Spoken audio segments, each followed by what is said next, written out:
খেলার পুতুল হিসাবে যেন এই সাধারণ শিক্ষার্থীর যে আবেগ এটাকে পুঁজি করে যেন সমাজে কোনো বিশৃঙ্খলা তৈরি না হয়। কেউ যদি এই সাধারণ শিক্ষার্থীর যে আবেগ এটাকে নিয়ে খেলতে চায় বা এটাকে পুঁজি করে কোনো ধরনের বিশৃঙ্খলা তৈরি করে, র্যাব এ বিষয়ে সর্বোচ্চ সোচ্চার থাকবে।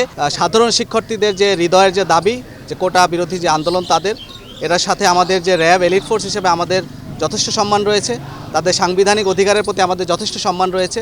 তথাপি তাদের এই যে আবেগ, এই আবেগকে নিয়ে কিছু কুচক্রী মহল বা অপশক্তি যে সামাজিক যে বিশৃঙ্খলা তৈরি করছে, এই বিশৃঙ্খলার বিরুদ্ধে আমরা র্যাব যত জনগুরুত্বপূর্ণ যত বিষয় আছে সবসময় আমরা তাদের পাশে ছিলাম, দেশের জনগণের পাশে ছিলাম। এরই ধারাবাহিকতায় বর্তমানে যে কোটা বিরোধী আন্দোলন আছে, এই যে সামাজিক বিশৃঙ্খলা, এই যে সাংবিধানিক অধিকার রক্ষার জন্য, সবার সাংবিধানিক অধিকার রক্ষায় তার যে অধিকার, সে অধিকারের প্রতি আমাদের সমর্থন রয়েছে। আমরা চাই র্যাব এলিট ফোর্স হিসাবে এই যে সাংবিধানিক অধিকার হিসাবে যে কোটা বিরোধী আন্দোলনের পক্ষে বিপক্ষের যে শক্তি রয়েছে, একে পুঁজি করে কোনো অপশক্তি যেন সমাজে বিশৃঙ্খলা তৈরি করতে না পারে, এবং খেলার পুতুল হিসাবে যেন এই সাধারণ শিক্ষার্থীর যে আবেগ এটাকে পুঁজি করে যেন সমাজে কোনো বিশৃঙ্খলা তৈরি না হয়। আপনারা সবাই জানেন যে দেশের সরকারের সর্বোচ্চ মহল থেকে সবাই এ বিষয়ে যথেষ্ট সচেতন। এ বিষয়ে আমাদের সবার পক্ষ থেকেই যার সাংবিধানিক যে অধিকার তা রক্ষার জন্য যে সকল কার্যক্রম নেওয়া দরকার আমরা সবসময় সেটা নিব। এবং কোনো ধরনের সামাজিক বিশৃঙ্খলা যদি কেউ করতে চায়, কেউ যদি এই সাধারণ শিক্ষার্থীর যে আবেগ এটাকে নিয়ে খেলতে চায় বা এটাকে পুঁজি করে কোনো ধরনের বিশৃঙ্খলা তৈরি করে, র্যাব এ বিষয়ে সর্বোচ্চ সোচ্চার থাকবে এবং সকলের যার যে অধিকার, সে অধিকার রক্ষার জন্য আমরা সবসময় সবার পাশে থাকব। এখানে শিক্ষার্থীদের যে অভিভাবক যারা রয়েছেন, তাদের পিতামাতা যারা রয়েছেন, আপনারা আপনাদের সন্তানদের যে দায়িত্ব বা কর্তব্য বা যাদের যে অধিকার সেটা রক্ষার জন্য আমরা সবসময় সোচ্চার থাকব।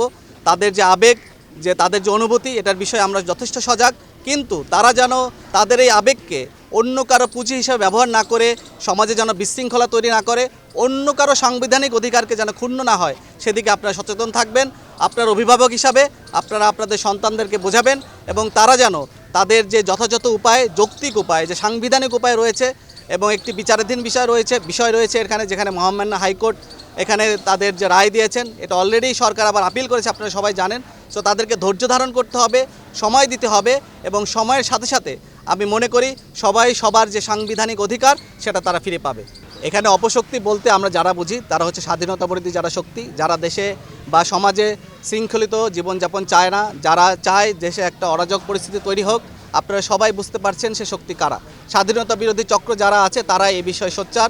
তারা চায় তাদের যে অরাজনৈতিকভাবে বা কাউকে উস্কে দিয়ে বা কারো আবেগকে নিয়ে খেলে তারা যেন তাদের যে উদ্দেশ্য আছে সেটা যেন হাসিল করতে চায়, এবং তারাই এই সাধারণ শিক্ষার্থীদের এই আবেগকে নিয়ে খেলছে, তারাই দেশে অরাজক পরিস্থিতি তৈরি করছে এবং তারাই চাচ্ছে দেশে একটা বিশৃঙ্খল পরিবেশ তৈরি হোক। কিন্তু র্যাব এলিট ফোর্স হিসাবে আমরা শক্তভাবে বলতে চাই যে আমরা এটা কোনোভাবেই মেনে নিব না, এবং কেউ যদি পরিবেশ বা পরিস্থিতি বা কারো আবেগ নিয়ে খেলে দেশে যদি অরাজক পরিস্থিতি তৈরি করতে চায়, আমরা সেটাকে কঠোর হাতে দমন করি। এখানে যে ছবিগুলি সামাজিক যোগাযোগ মাধ্যমে কিন্তু এক ধরনের প্রোপাগান্ডা ক্যাম্পেইন কিন্তু চলছে। বিভিন্ন ধরনের তথ্য উপাত্ত আপনারা জানেন, বিভিন্ন দেশের বাইরে থেকে বিভিন্ন ধরনের তথ্য পাওয়া যাচ্ছে যেগুলো আসলে সত্য নয়, যেগুলো প্রথম থেকে মিথ্যা প্রচারণার মাধ্যমে বিভিন্ন ধরনের তথ্য প্রচার করা হয়েছে, যেগুলোর আদতে কোনো ধরনের সত্যতা পাওয়া যায়নি। এবং আমাদের পররাষ্ট্র মন্ত্রণালয় থেকে বিভিন্ন দপ্তর থেকে এর কিন্তু প্রতিবাদ জানানো হয়েছে।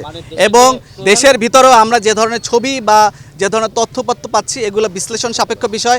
এগুলো বিভিন্ন আমাদের যে গোয়েন্দা আমাদের শাখা রয়েছে তাদের হাতেও রয়েছে এই ছবিগুলি, তারাও এই ধরনের ছবিগুলি পেয়েছেন, তারাও বিশ্লেষণ করছেন। এবং আমি নিশ্চিত করে বলতে চাই যাদেরকে এই বিষয়ে সংশ্লিষ্টতা পাওয়া যাবে তাদেরকে আইনের আওতায় নেওয়া হবে।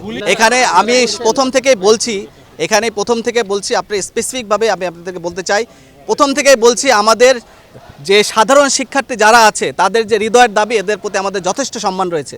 আমরা তাদের সাংবিধানিক অধিকার যে যুক্তিসঙ্গত উপায়ে, যৌক্তিক উপায়ে তারা যে দাবি করতে চায়, এতে আমাদের বা সরকারের কোনো মহলের কোনো ধরনের কোনো কিছু নাই। কিন্তু কেউ যদি এই সাংবিধানিক প্রক্রিয়ার মাধ্যমে কোনোভাবে অসাংবিধানিক কোনো প্রচেষ্টা বা উদ্দেশ্য হাসিলের জন্য কাজ করে, সেখানেই আমাদের সমস্যা।